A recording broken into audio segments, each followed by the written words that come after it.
नमस्कार मित्रों। आज हम बात करेंगे एक ऐसे ग्रह की जिसे देवताओं का गुरु कहा जाता है, यानी कि बृहस्पति की। और जब बृहस्पति की स्थिति जो है वो सप्तम भाव में हो तो इसके क्या प्रभाव होते हैं व्यक्ति के जीवन में। क्या यह हमेशा वरदान की तरह काम करता है या फिर इसके पीछे छुपी हुई होती हैं कुछ चुनौतियां जिसे व्यक्ति को फेस करनी पड़ती है। इन्हीं सब विषय पे आज का यह वीडियो रहने वाला है। आइए इसे ज्योतिषीय शास्त्र और मेरे खुद के अनुभव की दृष्टि से समझते हैं। शास्त्रों में बृहस्पति को कहा गया है, शास्त्र जो है वो बृहस्पति के विषय में कहते हैं कि ज्ञानम यह ददाति सह बृहस्पति, यानी कि जो ज्ञान देते हैं वो बृहस्पति हैं। बृहस्पति को ज्ञान, धर्म, संतान, शिक्षा और विस्तार का कारक ग्रह माना गया है। जब बृहस्पति सप्तम भाव में आते हैं, यानी कि विवाह और जीवन साथी के स्थान में, तो हम आशा करते हैं कि यह विवाह में शुभता लाएंगे। लेकिन ऐसा अनुभव में देखा गया है कि जब कभी भी बृहस्पति यदि द्विस्वभाव राशि के होकर के सप्तम स्थान में बैठे हुए हैं और ऐसे बृहस्पति पर यदि किसी भी पाप ग्रह की दृष्टि हो जाए तो ऐसे बृहस्पति जो हैं वो व्यक्ति का विवाह होने नहीं देते, या विवाह यदि होता भी है तो बहुत ही परेशानियों के बाद। इसीलिए कुछ ज्योतिषीय मत हमें इससे सावधान करते हैं।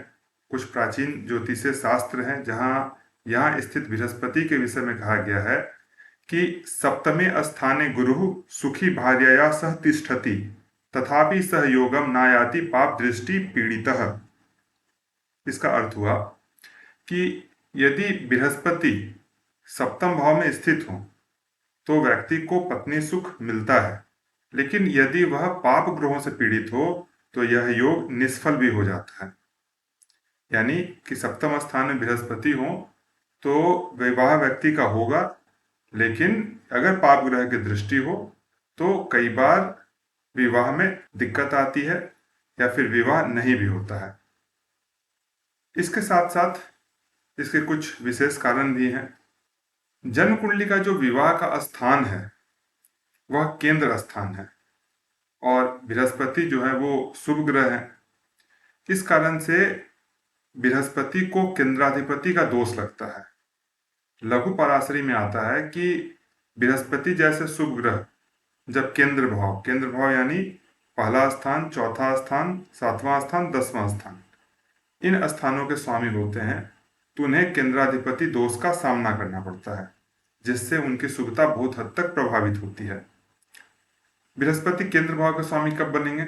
जब बृहस्पति द्विस्वभाव राशि में होंगे और केंद्र स्थान में बैठे हुए होंगे, या ऐसा इसको मान लीजिए कि जब द्विस्वभाव का लग्न होगा। द्विस्वभाव लग्न यानी लग्न में जब मिथुन राशि हो, कन्या राशि हो, धनु राशि हो या फिर मीन राशि होगी तब द्विस्वभाव लग्न होगा, और बृहस्पति सप्तम में बैठेंगे तो वो द्विस्वभाव राशि में ही होकर बैठेंगे। और यदि यहीं पर बृहस्पति जो है बैठे हुए हों और सप्तम भाव में पाप ग्रह की दृष्टि भी हो जाए तो विवाह में देरी, असंतोष या फिर अलगाव जैसे अनुभव होते हैं।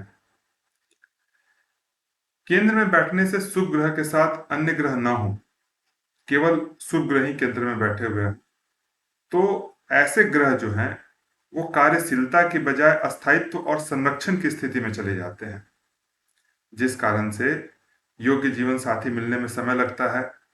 व्यक्ति आदर्शवादी होते हैं और परफेक्ट पार्टनर की तलाश में विलंब कर देते हैं। इनका समय निकलते जाता है, लेकिन व्यक्ति सोचते हैं कि अभी थोड़ा रुक जाते हैं, अभी कोई और अच्छा ऑप्शन अपने पास आएगा। बृहस्पति की शुभता और नैतिकता सप्तम भाव में आते ही व्यक्ति को बहुत ही आदर्शवादी बना देते हैं। जब यह किसी अन्य ग्रह की युति के बिना अकेले यहाँ पर बैठे हुए होते हैं तो इसके परिणाम बहुत ही विशिष्ट हो जाते हैं। बृहस्पति चूंकि धर्म, नैतिकता और आदर्श का प्रतिनिधित्व करते हैं, जब यह सप्तम भाव में अकेला होते हैं तो जातक की जीवन साथी के चयन में अपेक्षाएं बहुत ऊंची हो जाती हैं। विवाह के प्रस्ताव जातक के द्वारा बार बार ठुकराए जाते हैं, यह सोचकर कि अभी और बेहतर विकल्प आएगा। यह चाहते हैं कि मुझे ऐसा जीवन साथी चाहिए जो विद्वान भी हो, नैतिकता भी हो उसके अंदर, धार्मिकता भी हो, पूरी तरह से वह आदर्शवादी हो। लेकिन ऐसा कोई मिल नहीं पाता और विवाह में देरी होती चली जाती है। बृहस्पति यहाँ अकेले बैठ करके सहयोग नहीं देते हैं, बल्कि निर्णय को टालने की प्रवृत्ति को बढ़ाते हैं। कई बार देखा गया है कि यहाँ अकेला बृहस्पति बैठ करके कभी कभी जीवन साथी को बहुत ज्यादा धार्मिक या फिर नियम कायदे मानने वाला बना देते हैं। ऐसे में रिश्ता बहुत औपचारिक हो जाता है, जिसमें अपनापन कम और दूसरे को सीख देने की या फिर दूसरे को सुधारने की भावना बहुत ज्यादा होती है। इसी से वैवाहिक जीवन की सहजता में कमी आ जाती है। सप्तम स्थान में बैठकर बृहस्पति सिर्फ विवाह को ही नहीं दर्शाते हैं।